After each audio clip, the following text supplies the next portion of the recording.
So we're happy to have another Things Hidden with our friend Shannon Braswell, who returns. He makes his grand return on camera on the Things Hidden podcast. How you doing, Shannon? I'm doing good, bro. How are you?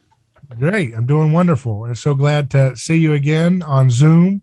And you've been doing a lot of impressive interviews in your own work at Bright News and what you've got going online. So it's pretty cool to see all the stuff you've been cooking up lately. Yeah, thank you, man. I'm pretty excited. There's a lot of stuff going on. I'm doing a lot of stuff. So, it's always good to, keep busy and have interesting conversations. Yeah. Like the one we're about to have. Yeah, you just said before we were recording that we have lost our luster. You weren't talking about me, was you? I was trying to get my hair better.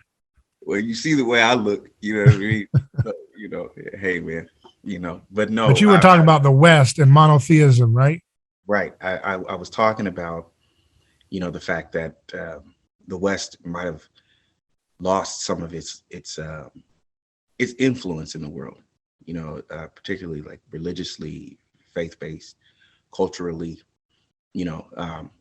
or what I should say is that maybe we've kind of moved away from traditional faith-based and moved into a more secular cultural worldview. It's changed. You notice a lot of kids in our generation. So I shouldn't say kids, young adults in our generation, and and younger children, don't really have a good understanding of the Bible, right? And you might say even some kids who, have grown up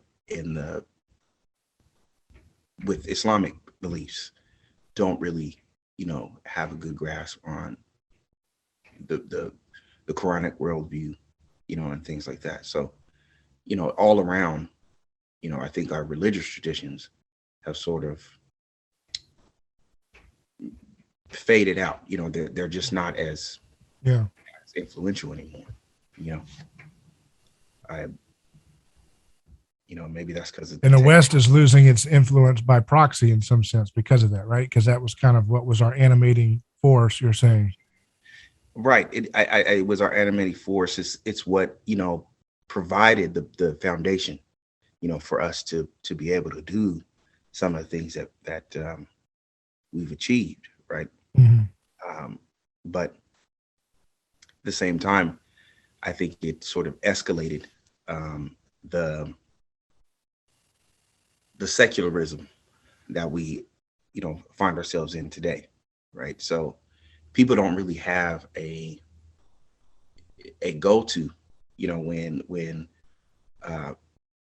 that secular satisfaction has sort of run out, right? TikTok is no longer interesting, or Instagram or Facebook or YouTube or Twitter or whatever it is, right? I don't think it has the same output that traditional religions have.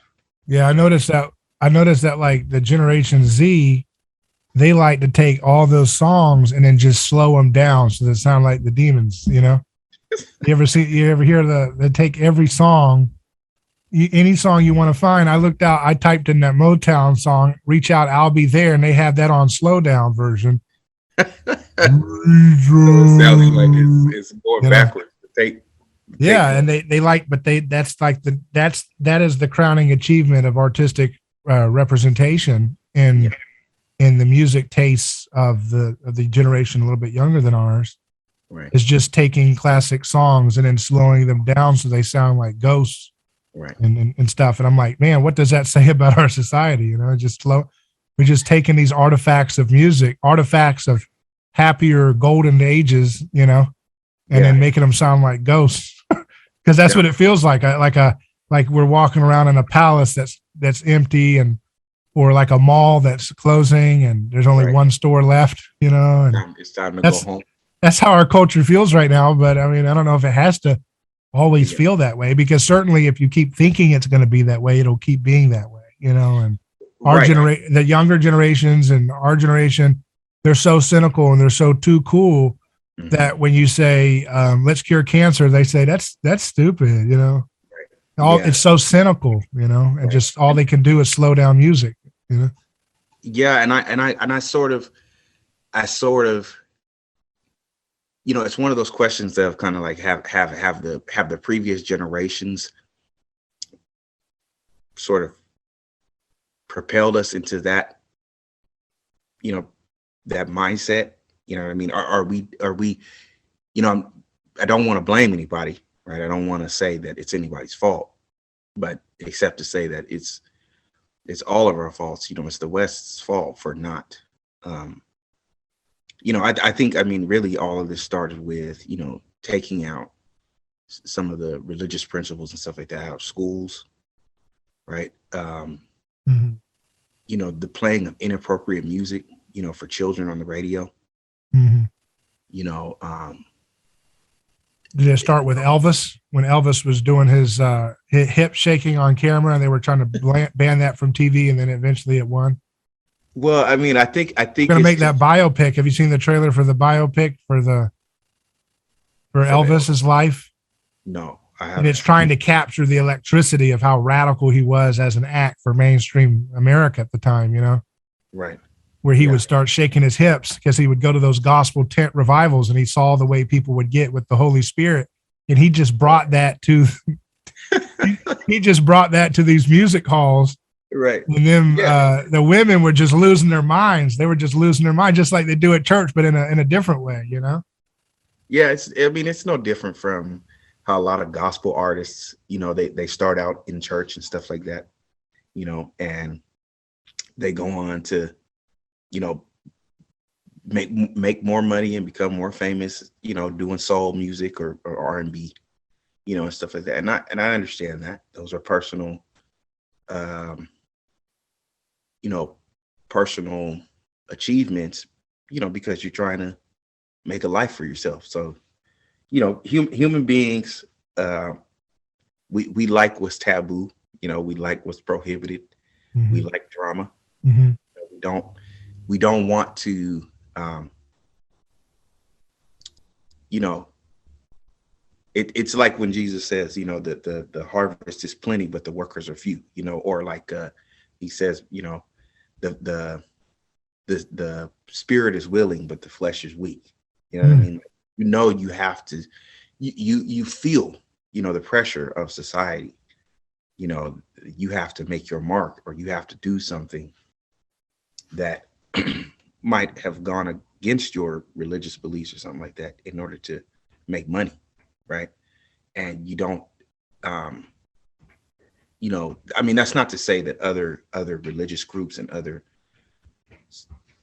worldviews don't profit or try to profit off of, you know whatever it is, even if they are religious. But, you know for the West to be the main influencer, right, there has to be a goal in mind, right? And I think we've kind of lost sight of some of the healthier goals that we had, say with the 50s and the 60s, right, with a lot of the big tech stuff, building spaceships, and you know uh, you know having a lot of entrepreneurship, right, and you know big ideas have sort of been tampered down, and um, you don't see kids really involved in engineering anymore, stuff like that, chemistry, any of those things. It's all sort of, oh, you need to learn how to do data analysis. You need to learn how to do inputs and outputs and stuff like that. And I just kind of feel like, well, that's maybe we've reached the pinnacle of that. You know what I mean? I don't really feel that there are any more in the future. They're not going to be jobs that are for that, right? And we need to move in a different direction, right? And I think it starts, with us. We've talked about this before. where, our generation really leads the way in changing the culture, or bringing it back to, what it used to be, which is like, TV and stuff like that should really, I think, try to encourage, young people to really be doing stuff with their hands and their brains, and not be on TikTok, and stuff. I mean, it's okay. I think, if you're doing it for educational purposes and stuff like that, but it's gotten to the point to where like even little kids are on TikTok, and they're not on there for any other reason than to just, for entertainment or something like that. And I feel like that's where you see the maybe the dumbing down, Well, I've said this, I think, before with you and other people, but I call that the Mowgli Effect, which is what caused the decline of our culture. Mm-hmm. And that is the invention of the atomic bomb. Mm-hmm. And the Mowgli Effect, I call that the Mowgli Effect because that was the bomb that could blow up the whole world. And just like Jungle Book, Mowgli's not the biggest animal on the block. He's not the fastest. He's not the strongest. He don't have the sharpest teeth, but he's the one guy with the intellect to be able to control the fire that can burn the whole jungle down. So all the other animals bow down to him. Right. Right. And so the way I say it is that like the different theories of physics are ultimately just a narrative that we talk about that tries to connect the data that we're seeing experimentally and then make connections to make a sweeping kind of narrative about how subatomic particles work or how large bodies in motion work. These different things are inherited and passed down. Right. And so, relativity and quantum, these things that were on the forefront of what was considered physics at the time of the atomic bomb, they became kind of encased in a holy of holies. Mm-hmm. Because it's not like it was intentional. It's just kind of like what an animals would do, what the human species would do if it's busying around, scurrying around, and it's making steamboat engines and it's making radios and it's doing this and that and this and that. And then all of a sudden, some field all of a sudden drops something that can blow up the whole planet. Right. That's the Mowgli effect. Now all the different animals, the different fields of industry and knowledge in the forest are going to all turn their collective heads to who was that just mastered the fire that can blow this whole planet up. Right. And they looked and they saw people that told the story of relativity and told the story of quantum and so forth. And they said, well, whatever that is, you're the master of the kingdom. And they gave them the keys to basically be enshrined in an untouchable space of special knowledge. Right. Right. And so I think we've inherited that because that atomic bomb also represented the kind of conclusive sacrificial act of the founding moment of this current world order that we're in. Right. See, World War II, in my opinion, was the sacrificial crisis that created the new order that we're in. It was our origins. Right. And that's why right now with Russia, we're arguing over because in that founding moment, the villain that we all told ourselves was Hitler, right? And that's why everybody is always determined whenever there's a dispute, they're always saying, no, you're Hitler. No, you're Hitler. So Putin's invading Ukraine. He says, because I got to get rid of these Nazis, like the Azov battalion. Right. And I'm going to go denazify them. And that pissed off the West. So how dare you? We're the one that causes people Nazis. You're Nazi. You're Nazi. You're invading a small country just like Hitler would do. You're Nazi. And they're basically saying give me a god. You're quicker with your god's name. Give me a god that's equivalent to Hitler and this founding myth of World War II. You're this god, right? Hades, right? Or what would be a good god? Yeah, we can call him Mars. Yeah, something you're like Mars. Yeah, a god that is the villain. Right. And they're saying no, and so that's why. So that was the world order that we've been in, and it's now kind of drawing to a close. That's why all these people keep talking about a new world order.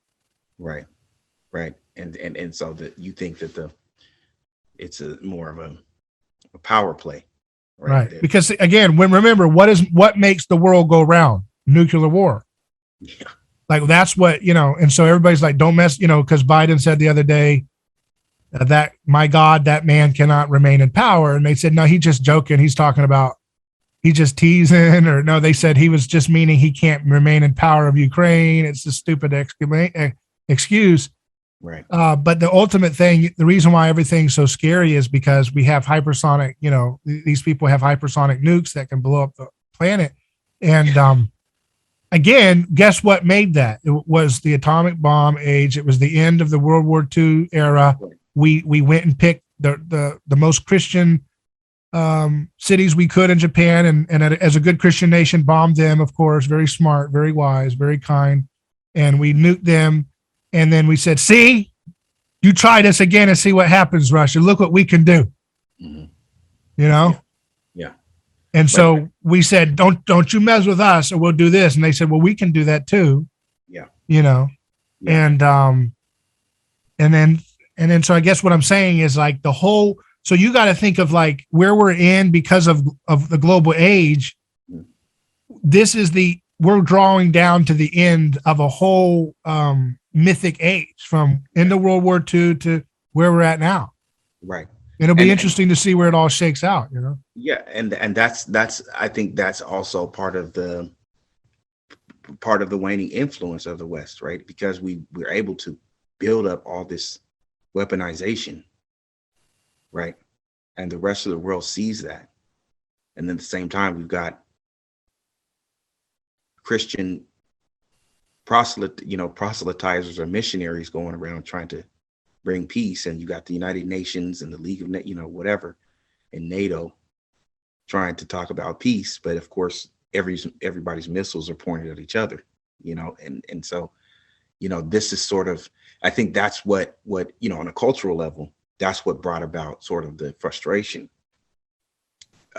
with younger people, say in the 60s and whatnot, because of what they saw, and their parents going through, in the Second World War, right? Yeah. So when the Vietnam War comes along, they're kind of like, we don't even want to deal with that at all. We're irritated by this. We're bothered. You guys talked about peace and love and creating these organizations to build up more peace, but yet that hasn't happened, right? And so, but then you see that generation from the 60s falling in line with war, the same arguments, right? Yeah, like they Madeleine Albright, I mean, what she did to, in the Kosovo situation, and what they did to the Iraqis, starving 500,000 people. She said that's worth it, kill those children. So it's hard for people. Think about it. Okay, you look around the world and you say, which country is the one that says, if you want to see the, which country says that a lot of its governance is influenced by Jesus? And they say, oh, I guess that would be America. They're the ones that say that a lot. They say, okay, well, what did they do? Did they spread peace over the last? Not really. It's like a crooked cop. We were a crooked cop on the world stage. So yeah, we did some things that were nice. We keep, hey, everybody calm down. We're going to bomb you next. And okay. But it's a crooked cop. He's planting drugs on some, and he's letting other people go with drugs. And he's arming some gangs, and he's busting other people's gangs, busting other gangs down who have a house full of weapons. And that's what America is in the world. It is that. It's a crooked cop that says it's Christian, but it's a crook. Right. And the whole world knows it, and they're sick and tired of it. So there's two things you can do. You can sacrifice the crooked cop, which is what the world's going to do, or the crooked cop can repent and maybe not get sacrificed, or repent and still get sacrificed. But something's going to give here, Right.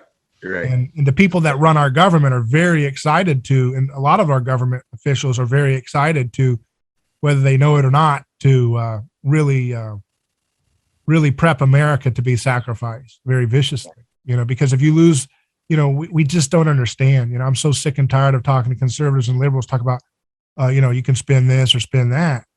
The only way you could spend that was when everybody's buying our dollars. But then when you're weaponizing the dollar as an instrument of punishment, Yeah. You know, that's why India is going to do rubles. They're going to buy their oil from Russia in rubles, you know, and Saudi Arabia is selling, hey, we might sell you our oil in rubles. How about that? Or something else, or, you know. Yeah. I mean, you think that people, you know, I mean, you know, when you think about Russia and the history of Russia, right? I mean, you know, Russia's been a Christian nation for a very long time, you know, and you know,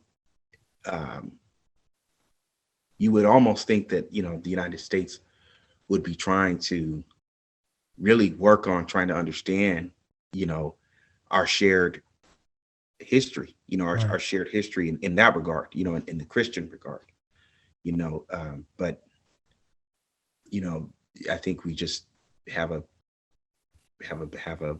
bad way of doing that.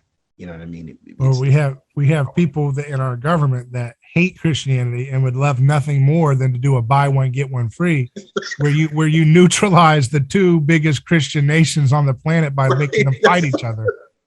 Done. We got this problem solved. Now let's move on. You know? Like, do you really, you know? I mean, you think that, you know, it'd be like kill two birds with one stone instead of buy one get one free. That's better.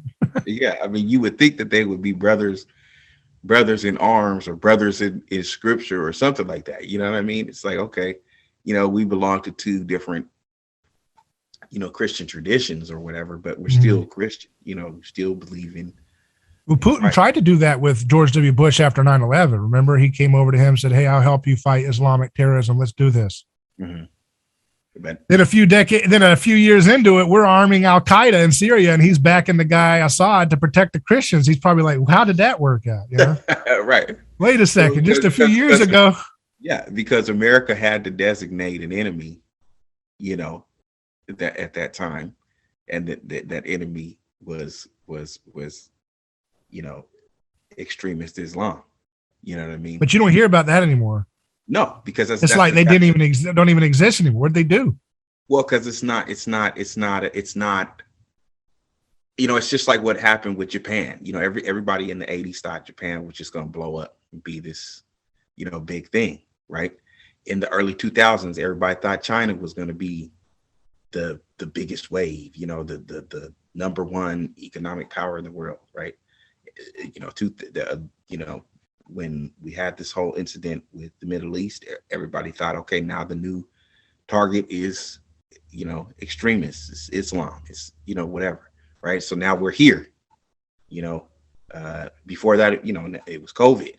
You know, COVID was the big thing. We gotta, you know, our enemy is COVID, but it's actually other people. Isn't it interesting how like all these, but really the two terrorist brands that we've been sold was the Islamic terrorism. Well, first in the 90s, we were sold homegrown white patriot terrorism. Remember with Oklahoma City bombing and all that? Yeah. And then that switched over to 9/11 Islamic terrorism. And then that did that for a while. And now we're back to white nationalist terrorism. Remember ever since January 6th. Yeah. And before that too, but remember they've made a whole policy of we're going to, you know, Biden said, this is George W. Bush even said on the anniversary of 9/11, homegrown domestic white supremacist terrorists is the new thing, bigger than Al Qaeda. He said that basically on the 9/11 anniversary, just that passed just recently. Right. So but isn't it interesting just to think, just a little thought here. America funds the Mujahideen and trains them with Al Qaeda, with Osama bin Laden, to take on the Soviet Empire, and in the 70s and all that, and they train them, and then they get movies made about how bad they're going to get us, and then they do it, and then that's what we were all supposed to give up our liberties and do the TSA, Department of Homeland Security, Patriot Act, read your library books. We can do everything. We wiretap you. We do anything we want. Suspension without, you know, habeas corpus, black sites, tortures, all these terrible things, all because of that thing. Right. But you look back at the origins of it, and it was all with the CIA. And it's funny now, if we look carefully, we're told white supremacy is a new thing. And then we find out, you know, since, I don't know, late 2000, I don't know when it started, but 2014, whatever, we know that CIA and other government agencies have been funding and training these actual neo-Nazi groups in Ukraine, like Azov Battalion and these other groups. Mm-hmm. They have the swastika sign. I can't wait to see all the white liberals buy the Azov Battalion coffee mug for Christmas this year with their little symbol on it, drinking their little coffee, in support of those valiant fighters. That's probably going to be a thing. Somebody can make a lot of money off of that. And can you imagine that, drinking your Azov Battalion coffee mug with the little lightning bolts while you're yelling at the truckers for not getting vaccinated? You Nazis won't get your vaccine, drinking your little Azov Battalion coffee cup. And but my point, but my point, just to finish it up, is just to say that it's just funny how, Islamic terrorism's a thing. We peel back the record. Oh shoot, you guys were funding and training them how to be all what they're doing. And, white supremacy, that's a new thing. We're like, where's that going on? Oh crap, you've been training and arming and weaponizing Azov Battalion in Ukraine. And then you're going to give them, and then what's going to happen, whatever ends with this war, those Azov Battalion people are going to get free permanent residency in America. So for them to go do their little thing, they're going to do, oh, look, we're going to do our stuff. Yeah. And then the same people who were saying don't arm them, when those people are trained and armed and they're seasoned in a war, they come over here, cook that stuff up over here. The same people who said stop supporting them are going to get the blame as the scapegoat when they go pop off and do something over here. Yeah. Isn't that funny how this works? I mean, that's, it's, I don't think it's necessarily unheard of, with our country. I mean, we've sent in CIA and other agents and stuff to other countries to help facilitate coups, and everything else, especially like in South America, that happened in Iran too, If you want to see tomorrow's domestic terrorism, just look at today's freedom fighter investment project around the world. Yeah. Democracy. Right? Yeah. There's like a window. There's a certain period of the group's existence where you are not a patriot if you don't cheer them abroad. When they come home, then they pop off over here. Then they say you're not a patriot if you still like them. Right. They go from hero to villain group. Yeah. But it's all manufactured by government because these people don't even. It's not like they didn't have any hatred before the government. It's just that they don't get brought up into the big leagues. Right. Until somebody puts money in their hands and teaches them, this is how you do this is how you do that. Here's how you do regime change. Right. Here's how you do psychological operations. They train them in all this stuff. Of course, yeah. And then they blame some grandma in Nebraska for what they do. And you're like, this is so stupid. I mean, they did that on 9/11. They did the 9/11, Al-Qaeda people did 9/11. Mm-hmm. And then they said, now that gives us an excuse to go wiretap mosques. Mm-hmm. And treat people like garbage, mm-hmm. Mm-hmm. And then all the conservatives say, yeah. Mm-hmm. And then they wisened up to it a little slowly, but now it's too late because now that same apparatus is going to blame them in their church, right, for what some Azov Battalion guy gets a green card over here does. Right. Yeah. It's so dumb. It's like sausage making factory. You just see this train wreck in slow motion. You're just like, oh my gosh. Yeah. But I get off this ride, Yeah. And it's because, I think it's because, of like what Gerard talks about. It's like, because Christianity opened up, this sort of Pandora's box, to where we could either go with, being liberated and being free from the scapegoating and violence, or if we're gonna, engage in more, scapegoating and violence, right? And I think, we've chosen to do that, on both sides, right? You've got the right looking for scapegoats, you got the left looking for scapegoats, and that's I think the fearful part, right, is that, because we've sort of, like we talked about earlier, abandoning our Christian values, right, and not really understanding the scapegoat mechanism, mm-hmm.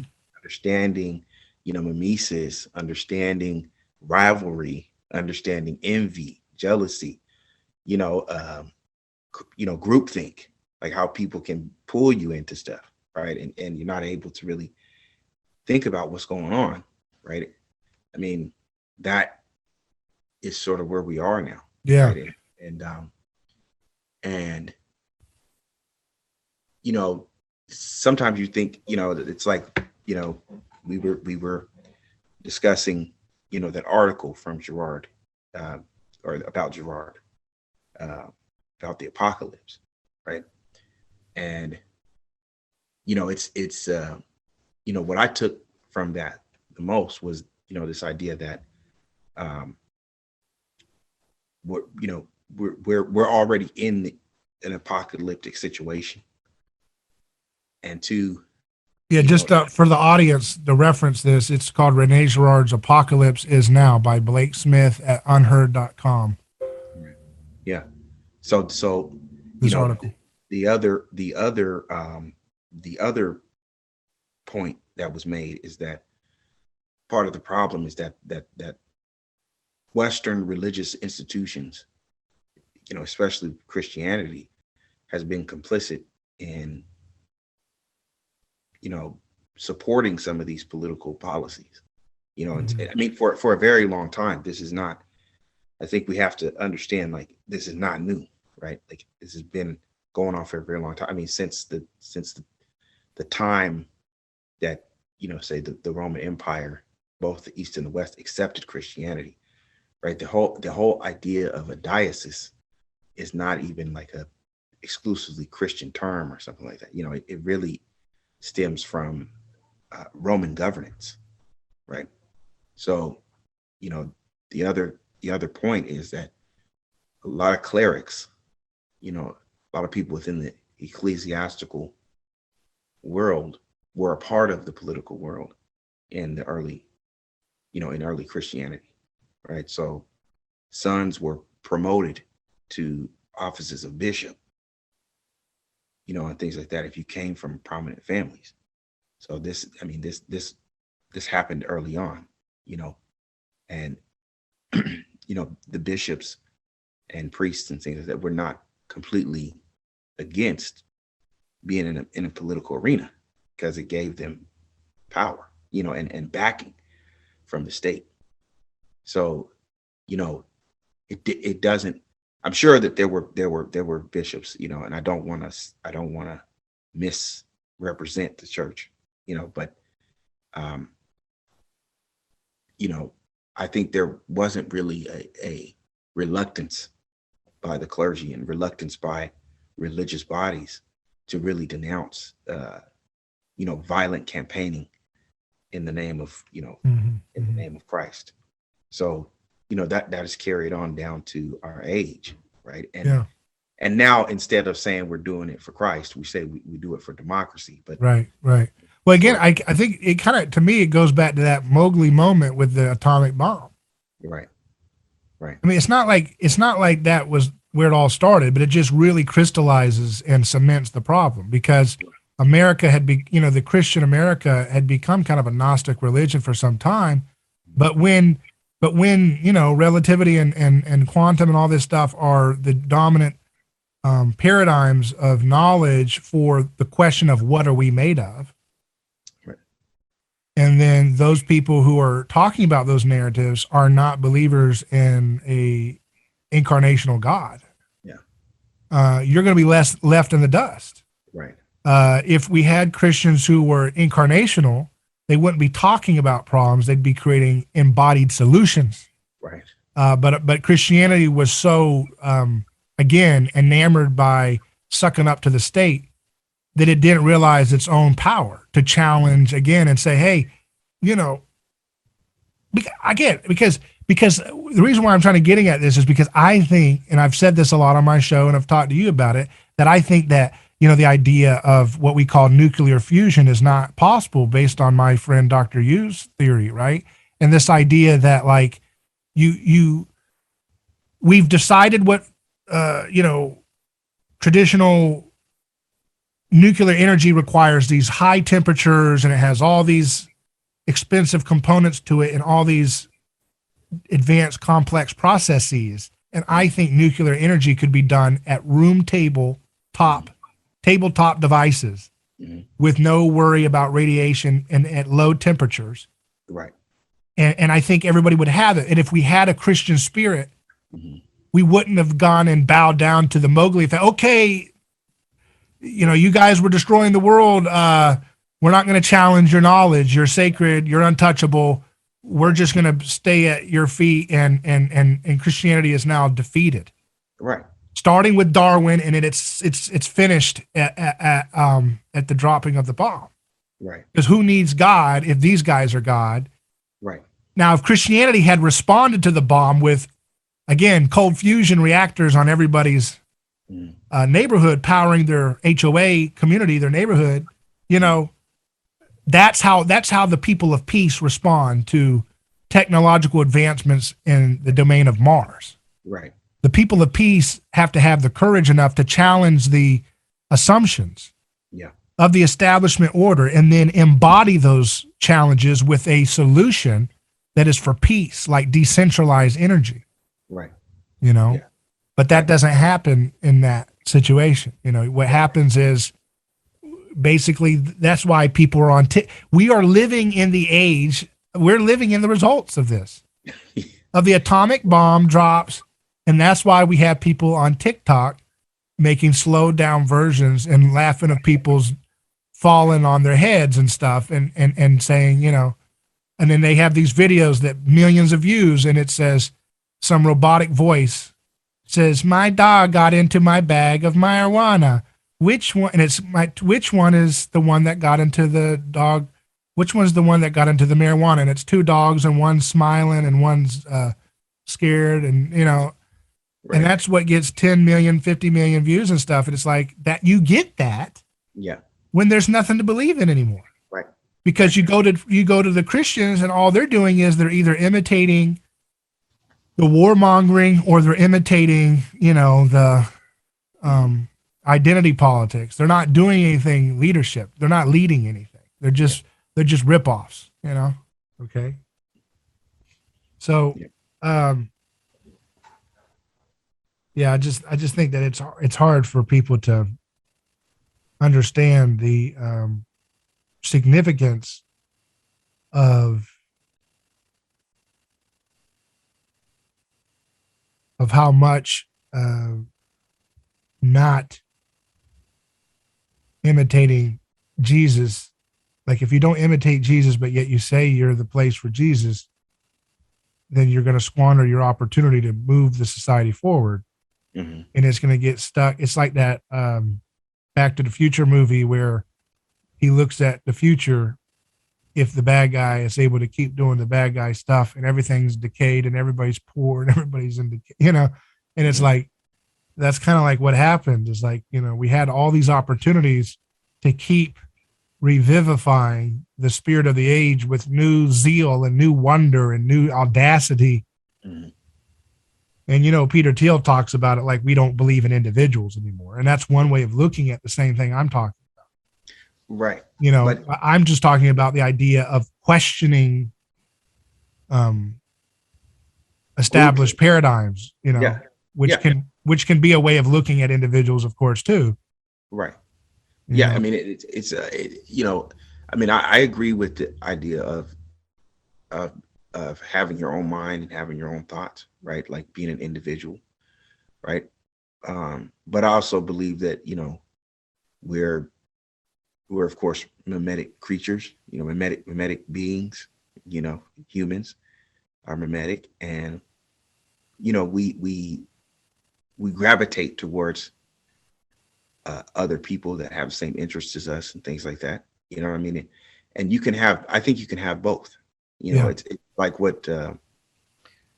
Gurlian, keeps talking about this idea of interdividualism, right? Like you're an individual, but you're also connected to other people. So the problem is that how do you be an individual with your own ideas and be able to find people that share those same aspirations and ideas, right? And want to apply, those ideas and stuff like that. That's I think the difficulty, right? Is Yeah. that you know, one, because we're mimetic, we don't know necessarily who to copy, you know what I mean, and stuff like that, until we're sort of around them, or we're in the same group as, it's like when you go to a party and you're like, well, I'm this kind of person, or I think this way. But then you get to the party and it's like everybody's doing the same thing. And it's kind of hard for you to separate yourself from the party, you know what I mean? Because you're in the thick of it, and all of that, and you're, engaged in the same behavior before you even know that that's what you're doing, right? So, yes, I think individualism is important, right? Because it gives you a chance to think for yourself about who you want to imitate and what sort of ideas you want to pick up. Who are you drawing from? Who are you taking ideas from? Who are you influenced by? And I think, just within our academic institutions, political institutions, faith-based institutions, they've not been able to really capture a sense of, like you said, like, revivifying the good parts of our nature, the things that we ought to be striving. Yeah, like we look at the universities and it's all just like busy work and Right. and it's no excellence and all that. But it's like you couldn't have gotten there if you didn't have the era of the academicians who didn't get into the postmodernism stuff. They were still modernists, but they just didn't have any concern. They don't want to look at God or nonviolence. Mm-hmm. They don't want to question the scapegoat mechanism. Right. So you had, in order to get to the degenerate state of academia that we're in now, mm-hmm. you had to have gone through the era of a kind of detached or godless era, Mm-hmm. like a God who is either like a deistic God, or which is kind of like an Einstein type of God, I guess, right? Yeah, or Spinoza God. Yeah, like a detached God, Mm-hmm. or a God who's not there, Mm-hmm. or a God that doesn't exist. You had to go through that era. Mm-hmm. Before you could, and that's why those were the old liberals, and now they're all retired or out. Mm-hmm. And now this new era of liberal or whatever is all about trying to recreate, not trying to put authoritarianism Mm-hmm. in the name of victimism, because there is no meaning apart from violence. Mm-hmm. And so they're like, I can't live in this meaningless atomistic world that you guys gave me. Right. So I need to separate people again. Right. And I need to put white against black, and this gender is this and that thing. I need to start sacrificing and creating hierarchy again, because I can't live in this nihilistic meaninglessness that they inherited. Yeah. And that's why I guess it's just important for I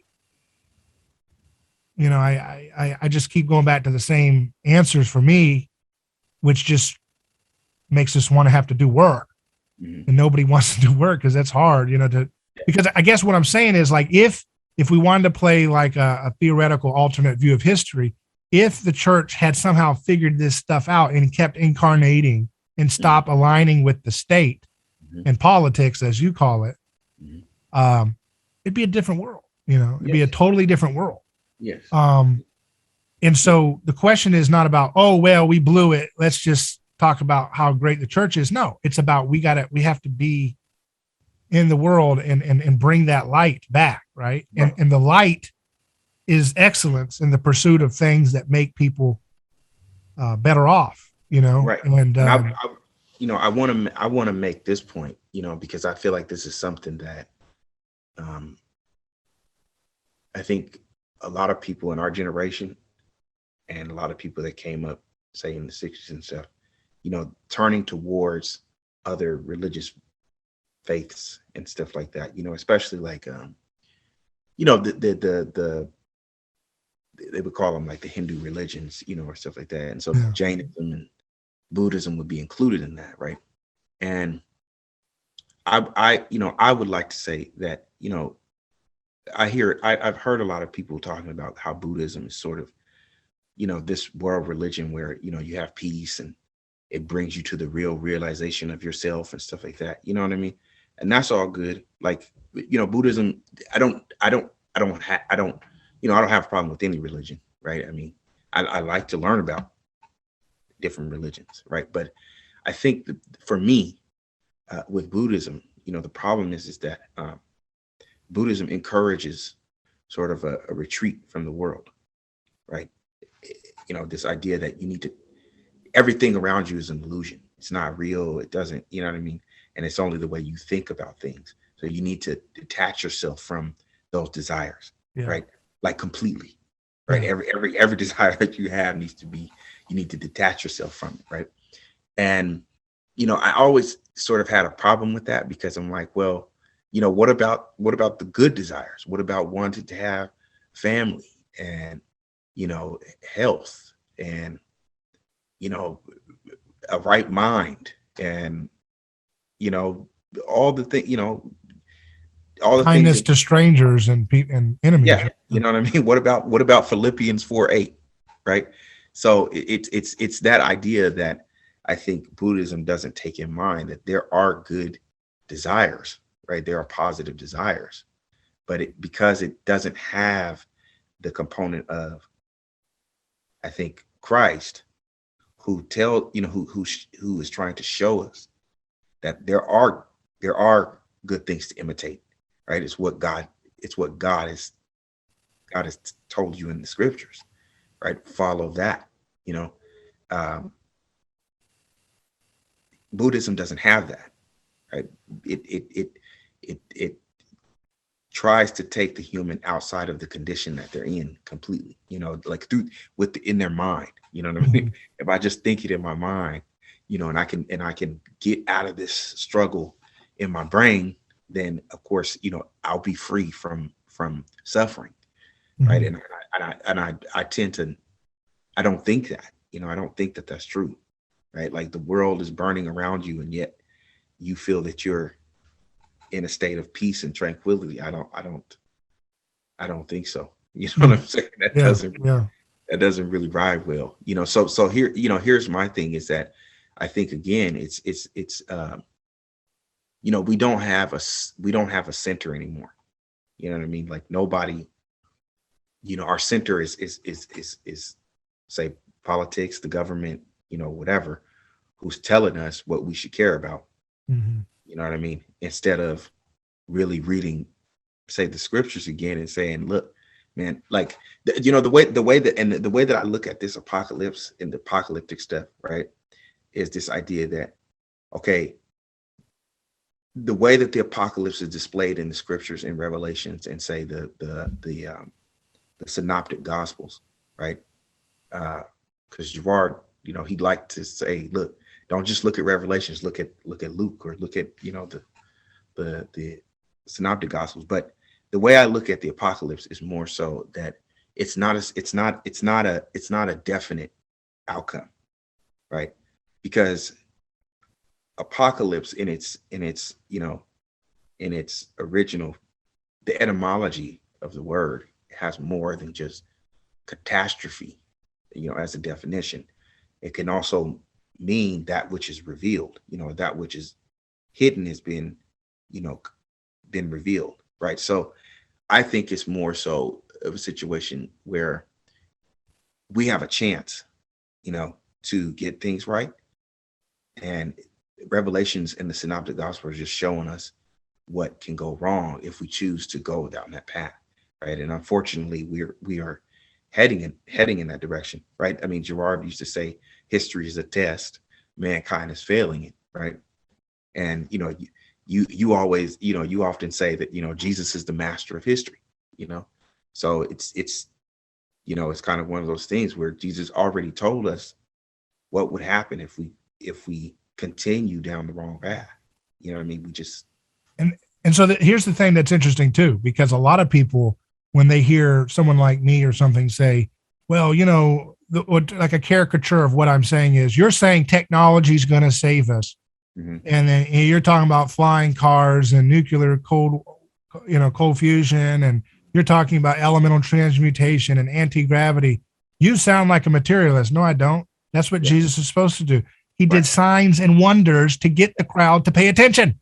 Yeah. And then once you do the signs and wonders, they were listening. It's okay. So what are you telling us? And he's like, don't envy. And he's showing you how to like not cover. So you have to do the signs and wonders to get the herd to stop and lay down their stupid menial tasks that they're wasting away doing and pay attention. What are you telling me to do now? Now they may not, they may not repent, but that's the way you get their attention.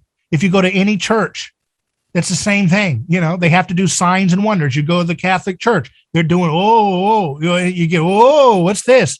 And that's how you get them to pay attention to the sermon where they say, you know, stop messing around, get your stuff together, forgive, repent.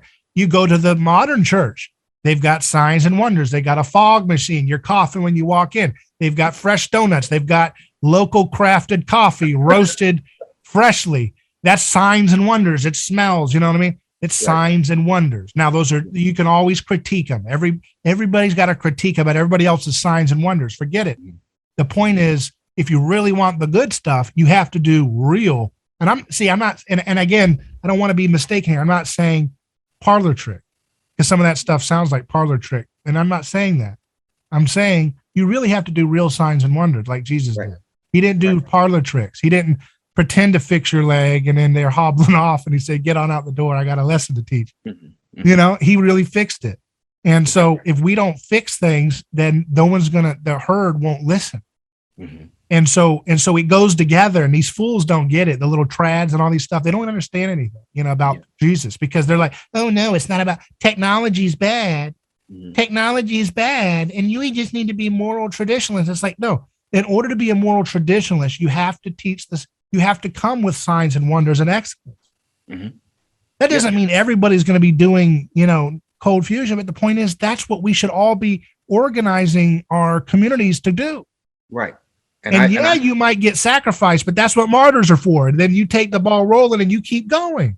Right. You might get poisoned doing cold fusion. That's why nobody wants to do it. But guess what? How many martyrs had to get martyred before they were allowed to preach and teach the gospel? Right. That's the point. You know, there's no courage. You know. And I think again, I mean, you know, like you said, it's like everybody's not going to be doing science. Everybody's not going to be doing, you know, engaged in the scientific enterprise, right? But there are other things you can do. And here's, you know, one thing I've always thought to myself is like culture. You know, the culture can really take off and change if a lot of these artists and people within the media would promote that. You know, they would promote, you know, science, promote technology, promote, you know, positive, you know, scientific endeavors, technological endeavors, you know what I mean? You know, and ideas, right? Instead of just perpetuating the same idea that, you know, to be famous and to have money means to be taboo and to engage in that which is prohibited, right? You know, that it wouldn't, I think it would change the whole narrative, you know, if they would actually embrace that, right? But again, it goes back to this idea that as an artist or as an influencer, you're only as good as how many clicks you get, right? How dramatic you can be, how taboo you can be, you know, how, you know, how much you engage in whatever is, you know, on the fringe, something that our, you know, kids like us in our generation probably would have never seen on TV or heard on the radio, right? But that's what we hear.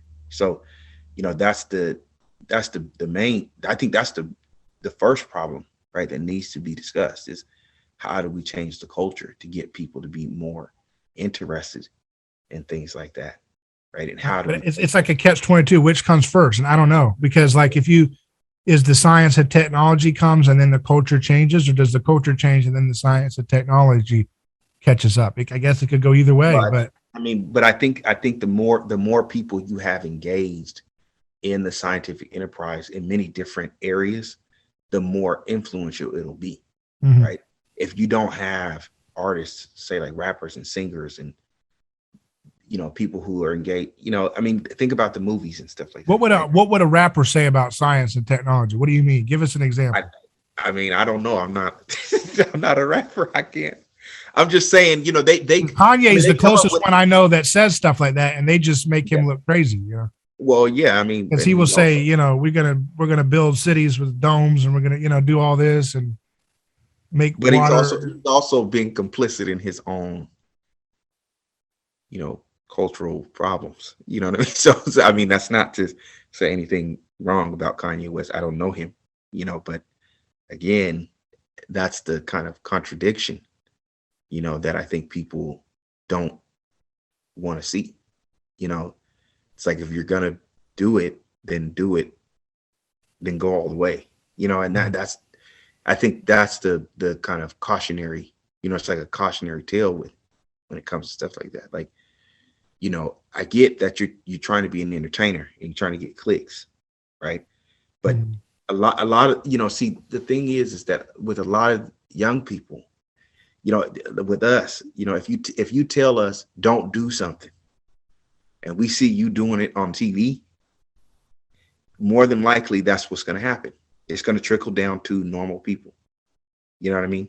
You people of influence, of culture, media influence, artistic influence, cannot say one thing and then do another, right? Because again, that will be the ultimate outcome, right? That's the aspirational outcome, which is basically to be famous and have money. Yeah, that's what it'll be. So if and it's not like they can't. First of all, they're all creative. All these people are creative. It's not like they can't come up with stuff to do. It's just they feel like it won't sell. I just think that to get the orbit, to get the gravitational energy directed towards a different sphere, you have to show up with some big solutions, Right. Yeah. I mean, because right now everybody's world, the whole world. See, it's like layers to this. Okay, because I keep talking about a new energy, right? Yeah. Because this whole economy is based on oil, right? And that's what props up the dollar. And allows us to print money out of thin air, and everybody buys our dollars. So we don't feel the effects of inflation that would destroy our currency a long time ago. So we are living on borrowed time. There wouldn't be no TikTok and Facebook if we didn't have a Federal Reserve System with a fiat currency. If we had a goal, I'm not saying like it's like a perfect utopia, but the point is, like, so much capital would not be allocated into such superfluous products. Right. If we didn't have if we had money backed by restraint, like gold or something like that, where you can't print it out of thin air, then that means that the economy would be based more around investing in things that are actually safe, which means we would have a low time preference as a culture, which means that we would all, as a culture, generationally be investing in long-term value propositions rather than immediate gratification.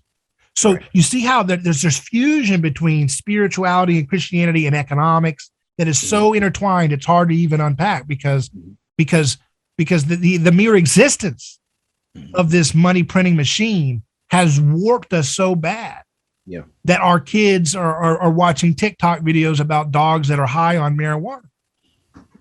That's what you get with a Federal Reserve System. There ain't nothing else but that. That's what the Weimar Republic did. They destroyed their currency, destroyed their society's cultural values. And then that wicked monster comes along and binds that energy up and creates tyranny with it. That's where we're headed. Right.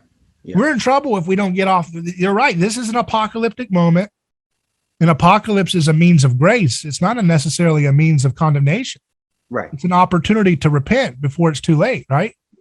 And that's, that's the way I think of it. Right. And because in that article, like, there was kind of sort of a condemnation of Peter Thiel and stuff like that, and people on the right who sort of, use Girard's ideas and stuff like that, and for me, I kind of looked at it like, well, I don't necessarily see people who are using Girard's ideas who are involved in businesses in tech as necessarily,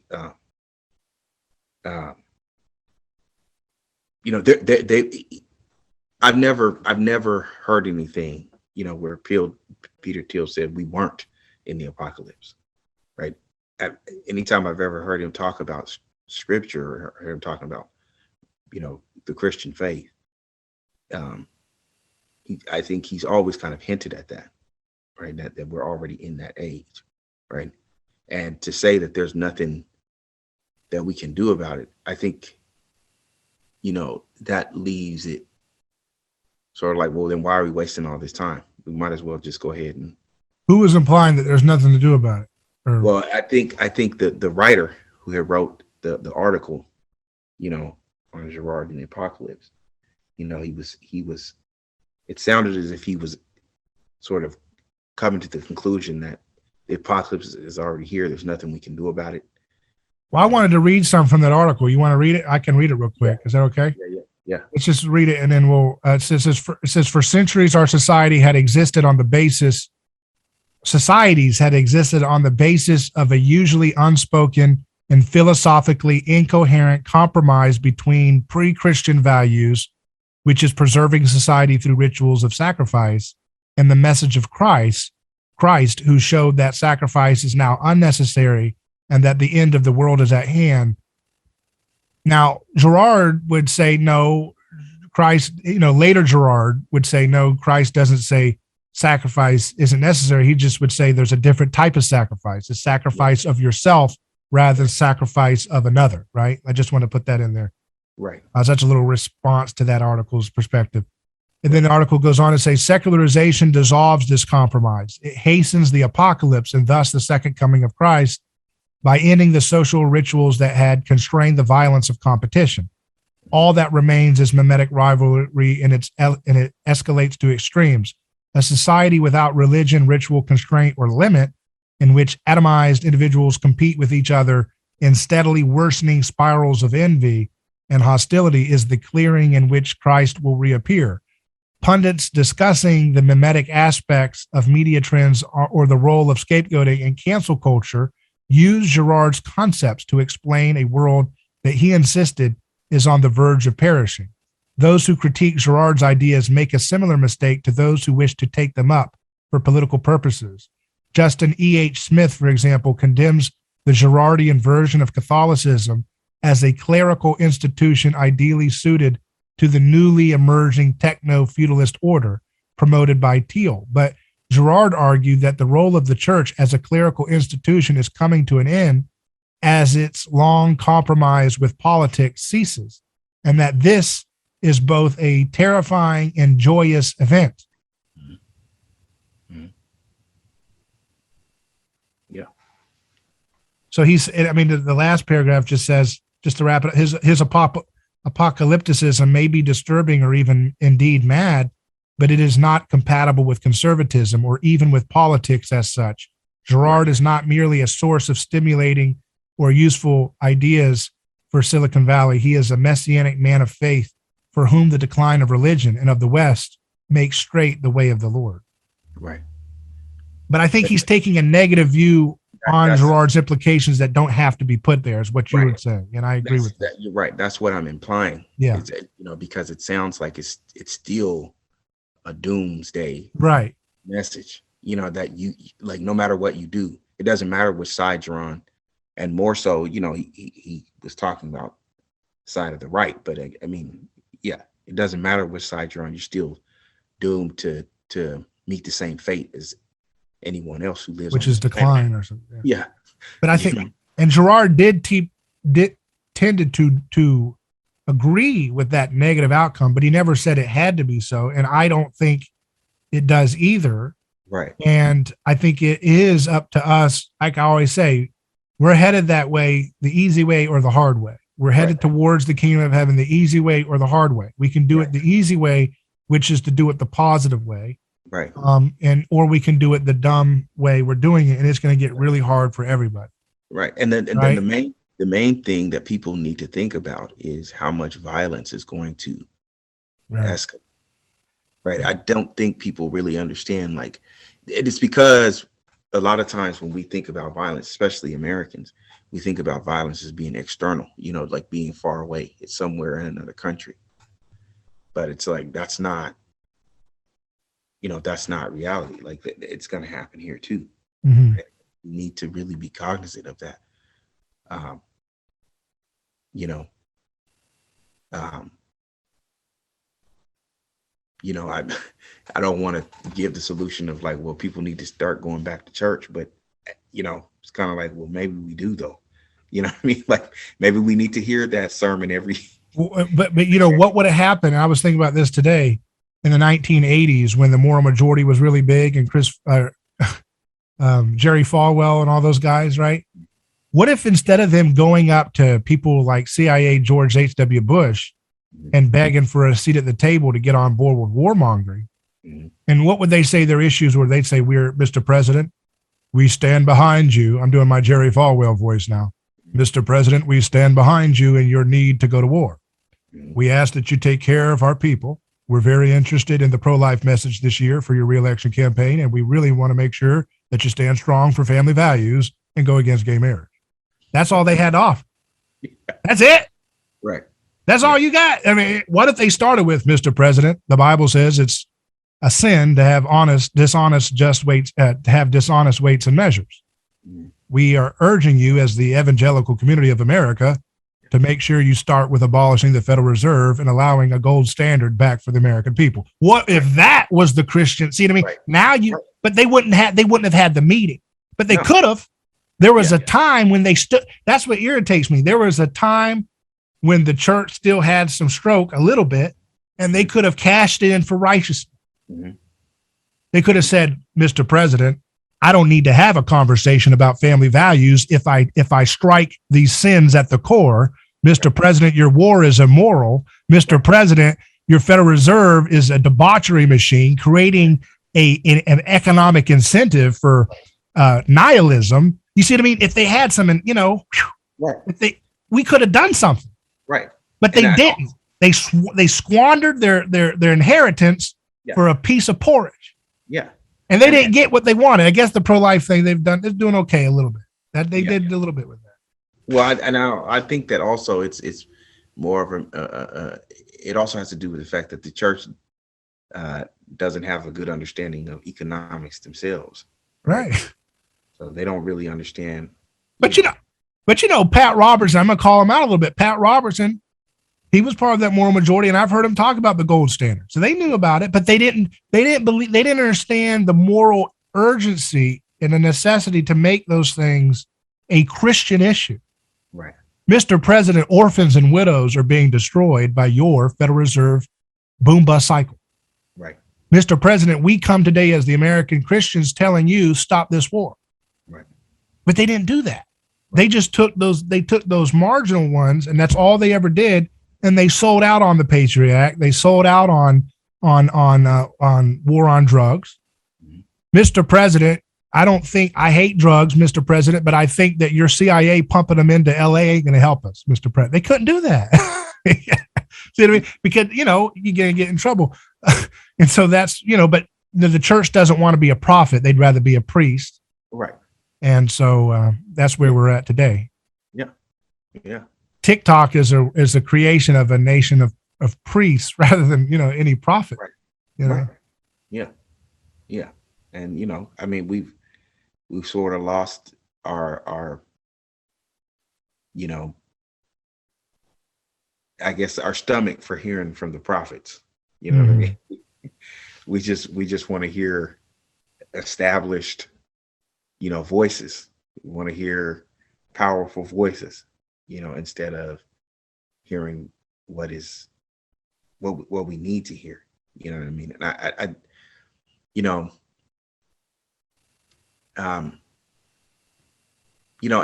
that's not to say that me as a person or whatever, that I'm any more righteous or anything than anybody else. I just think that, from what I've been reading and what I've been gathering,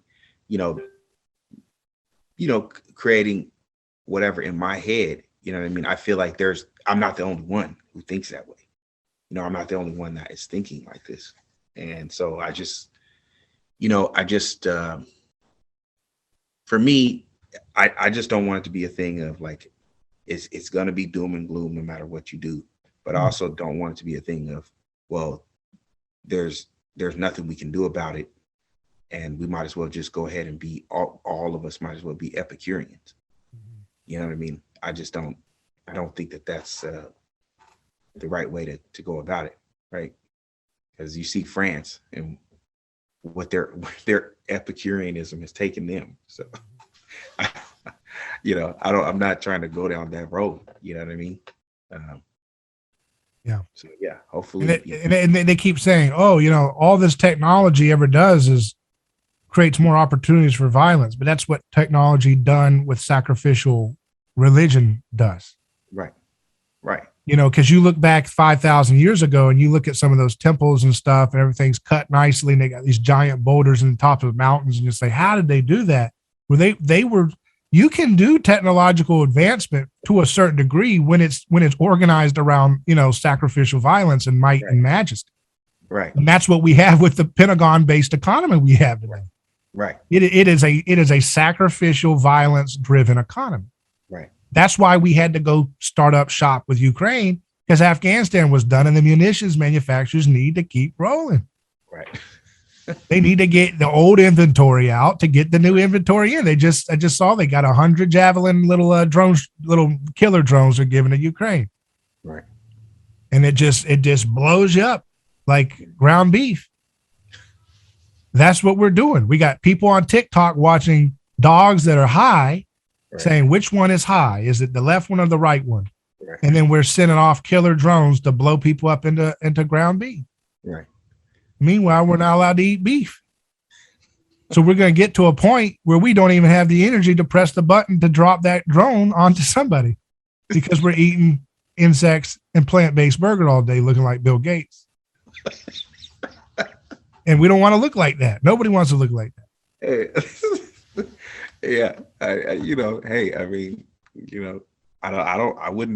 don't want to look like that. You know what I mean?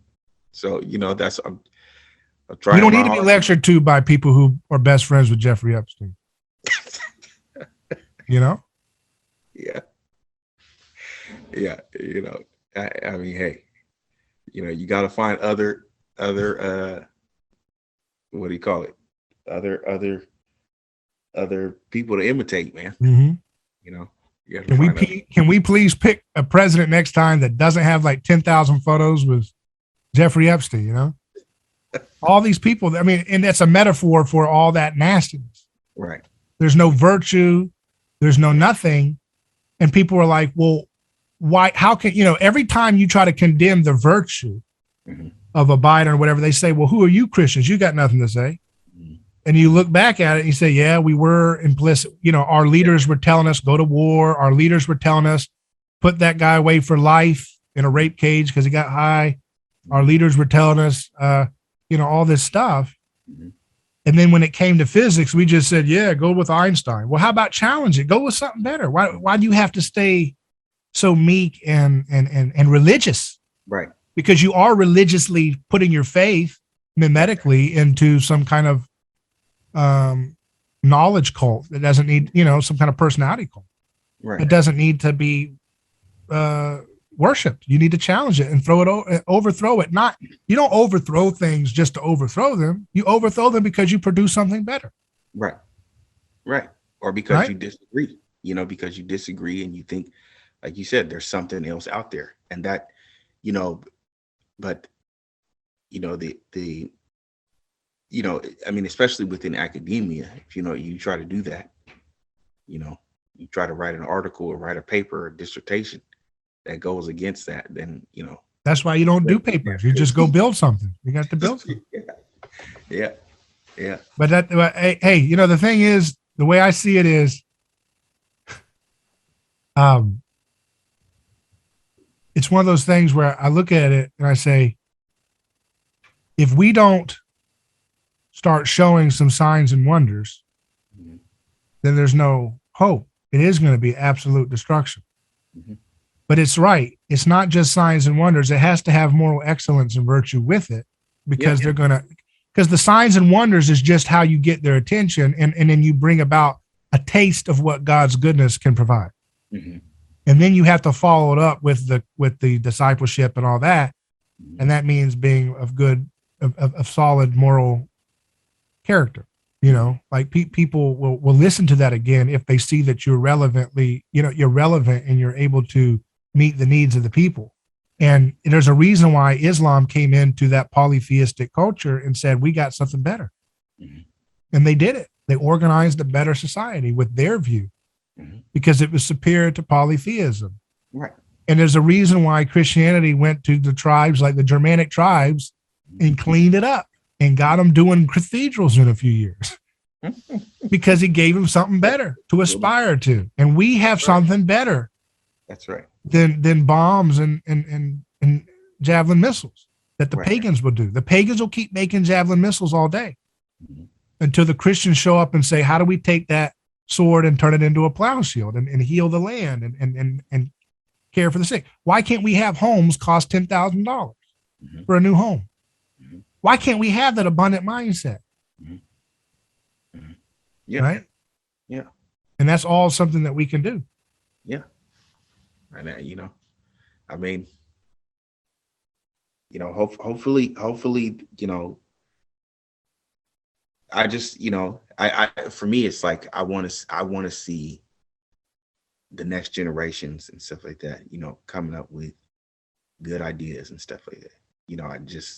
I would hate to see them destroyed because of social media and all of these things, that we continue to wreck our brains over. You know what I mean? Like they were gonna, a couple of years ago, you remember they were gonna take TikTok away, and cats started losing their minds. You know what I mean? It's hopefully we're able to get kids out in the in the park again and playing with dirt. Learn about plants and which species is what. You know what I mean? Maybe we need to create an atom program and we just say, okay, look, you're going to learn about this species today. Name it. You know what I mean? Put it, give it a category, something like that. Just inspire kids to see that there's more in this world than just being in a virtual world or, online, arguing with people on the internet. It's useless, man. That stuff is useless, So hopefully we bring you some inspiration. All right, man. It's great talking to you. You too, bro. You too. Take care.